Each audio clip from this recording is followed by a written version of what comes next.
And that brings us now to our final section. Section number, this is section number 4, Know the Codes.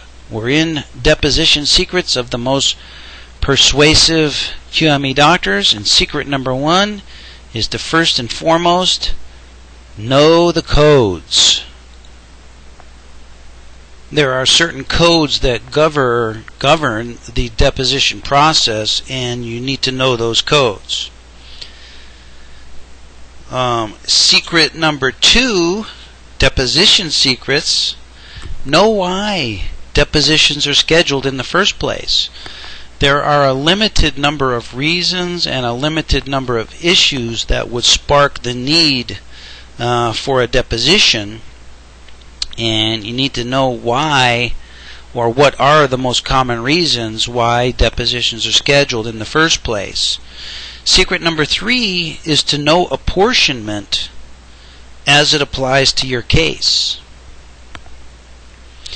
In fact, apportionment is one of the principal reasons why depositions are called in the first place, and so you need to thoroughly review your own opinion on apportionment, because certainly that's going to be a major heated topic by both sides when it comes to sitting down at the deposition table.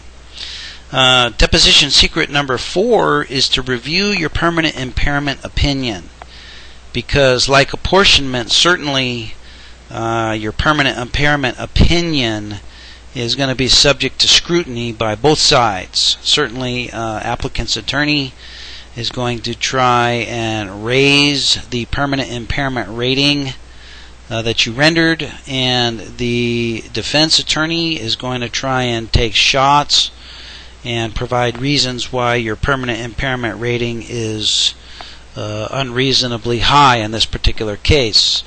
So review the permanent impairment rating as it applies to your case. And then secret number 5, deposition secrets of the most persuasive QMEs, is to defend your report as substantial medical evidence. And as I said earlier, substantial medical evidence was defined by the Escobedo and Gatton cases, both of which I've provided for you in the handout materials that accompany this course.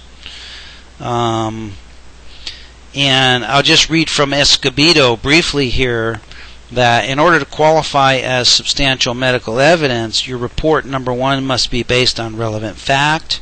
It must be based on reasonable medical probability. It must be based on clearly stated reasoning that is not merely conclusory. In other words, it must explain how and why. And then finally, it must describe in detail the exact disability that is being apportioned.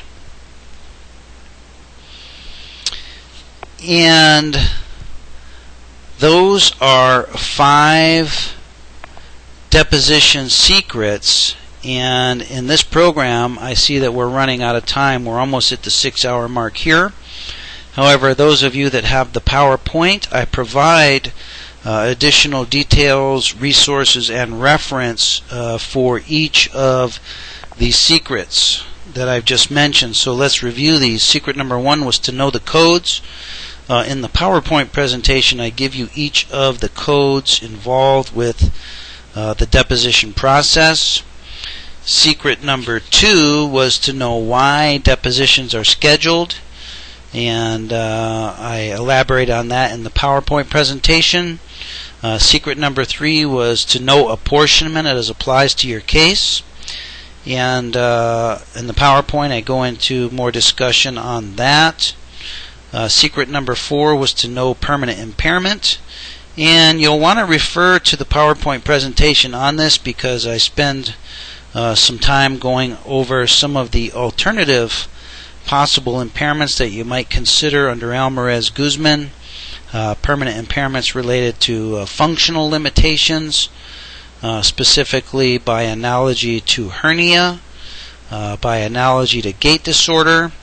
I go over some discussion of alternative impairment ratings by the direct estimate method, and also a brief discussion of additional impairment due to pain. And we did talk a little bit earlier about how to do a pain related impairment analysis. And then finally, secret number 5 was to defend your report as substantial medical evidence.